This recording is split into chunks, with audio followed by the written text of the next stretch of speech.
Some of the most nutritious plants that are growing in your yard right now are probably plants that you're actively trying to get rid of. I am still waiting for my garden to really start producing, and this is just the most frustrating thing about growing in New England is we have to wait. We have to be patient, and I am not a patient person. So because of this, I got really into foraging wild edibles a few years ago so that I didn't have to wait quite as long, because there were a bunch of things that started popping up in my yard that I didn't recognize.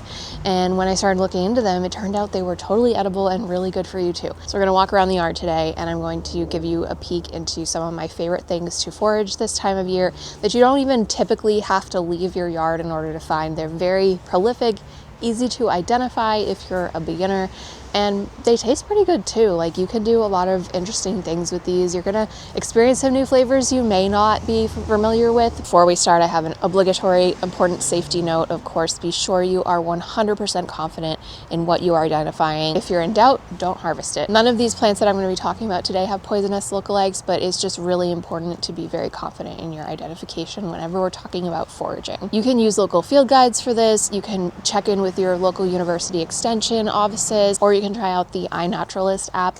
That can be a really great resource for helping you ID things. My general rule of thumb is I like to cross-reference anything I'm learning to ID against 3 different reputable sources in order to feel confident enough to actually harvest and eat it. And of course, don't forage near roadsides, treated lawns, contaminated soil. Make sure that an area that you're picking from is an area that you're very familiar with how the land is managed. So I have 2 plants for you today that you've probably already heard of, but maybe you don't know how to use them, and 2 plants that are a little bit more unusual. And the first unusual plant that we're going to be talking about today is a member of the mint family. And even though it has the word nettle in the name, purple dead nettle is not a stinging plant. It's actually a really beautiful plant that I see popping up all over my lawn this time of year. That this really dark, dusty shade of purple and these spike shapes with these tiny little flowers on them. And the bees love these. So it's a super abundant plant in lawns in early spring, at least here in my zone 6B. The entire above ground plant is edible, so that includes the leaves, the stem, the flowers. It does have a pretty earthy flavor, I will say, and if you don't pick the earlier plants, you're going to get some bitterness. If you're going to be eating them raw in salads, in pestos, or in smoothies, I recommend the young purple topped leaves. If you're going with more mature plants, they're going to just taste better when you cook them. Flowers make a beautiful garnish on your salad. They're high in iron, vitamins A and C, fiber, and antioxidants. And for identification, these are in the mint family, so we're looking for the square stem, fuzzy heart-shaped leaves stacked in tiers, and those upper leaves are going to have that flush of purple to them. My favorite thing to do with purple dead nettle, besides turning it into a pesto, is actually to chop it up with a bunch of other spring greens, like wild onion grass,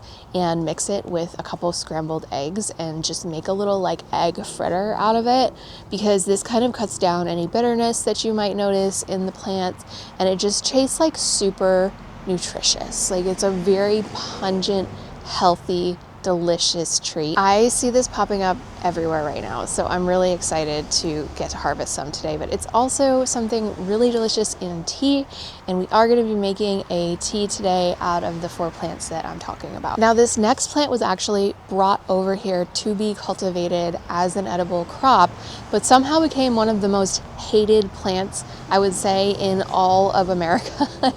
And that is the sunshiny, friendly dandelion. The entire dandelion plant, from the leaves to the flowers to the roots, is completely edible, and it's really good for you too. The young spring leaves are going to be the least bitter, so those are best for your salads and your teas. You can use the flowers in tea and in jellies. My favorite way to use the flowers is actually battered and fried. Make sure you don't eat too many of them, because you will have some gastrointestinal issues. Ask me how I know. The roots make a really great decoction for liver support and a wonderful substitute for coffee when they're dried and ground up. They're high in vitamins A, C, K, iron, calcium. They're one of the most nutritious greens that you can eat and grow. The best time to harvest your dandelions is right when you see them first popping up, because that's when the young leaves taste the best. You don't want to be harvesting your later season dandelions, even though you will see them pop up again. They're best in early spring. I just think dandelions are such an underrated food. Like, they are really good for you. They're great for heart health, which is a huge concern here in the US, and they're so abundant. The only thing is that I do tend to find that they are overrun with ants in certain areas, so just be mindful to check those petals before you harvest and eat them. I have 2 more flowers for you. So the first flower is a tiny itty bitty blue flower that you might just miss, but once you know to look for it, you're probably gonna start seeing it everywhere. Speedwell is widespread in lawns and in meadows. The young leaves and flowers are slightly bitter, a little bit more astringent. They're best harvested right before the flowering peaks for the year. Speedwell flowers are traditionally used in a tea for coughs, sore throat, respiratory issues. It was historically called Europe's tea before black tea imports became common. Speedwell has low-growing, opposite oval-shaped leaves with scalloped edges and 4-petaled blue flowers that have a white eye.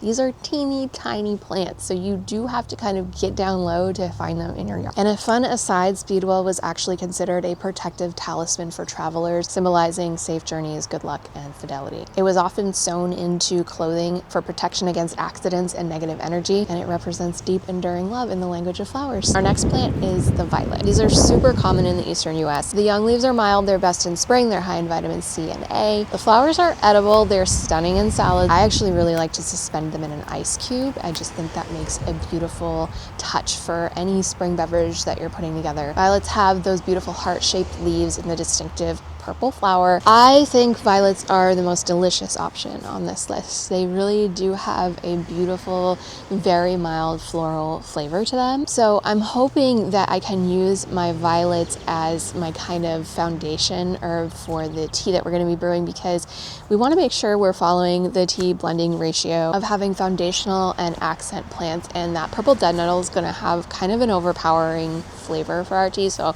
I want to have the least amount of that and probably the most of the dandelion and the violet. I would put more of the Speedwell in, but it's pretty astringent and the flowers are really small, so it's gonna be hard to harvest enough of it to really overpower anything else that we're adding to this brew. And obviously this is a really great way to incorporate just vitamins into your daily routine. This is just gonna be a really nutritious blend coming out of winter when I tend to feel kind of nutritionally depleted, right? Because we have less stuff coming out of the garden, if anything at all. And it's really important that we're kind of setting ourselves up for success. This is a really energy intensive time for me in the garden. I'm planting a lot of things and I want to make sure that I'm really nourishing my body and taking care of myself. And the land is giving us what we need right now in order to be able to do that, which is just so amazing. If you think about it, like, when we talk about eating seasonally, we don't always think about drinking seasonally as well, but the garden is really telling us, and the yard is really telling us right now, like, you need this. This will help you get to where you need to be in the garden, to take care of yourself, to have the energy to get your plantings in. I mean, I don't know about you, but I would much rather get my vitamins out of a tea than having to actually take a vitamin, because sometimes those can taste really, really bad. But yeah, I'm just gonna brew these fresh. So when we're brewing things fresh, we wanna make sure that we are brewing them for a little bit longer, because the herbs themselves are not as potent. We do also need a little bit more. So if we were brewing this dried, we would probably need to combine 1 to 2 teaspoons of the dried mix to a cup of water.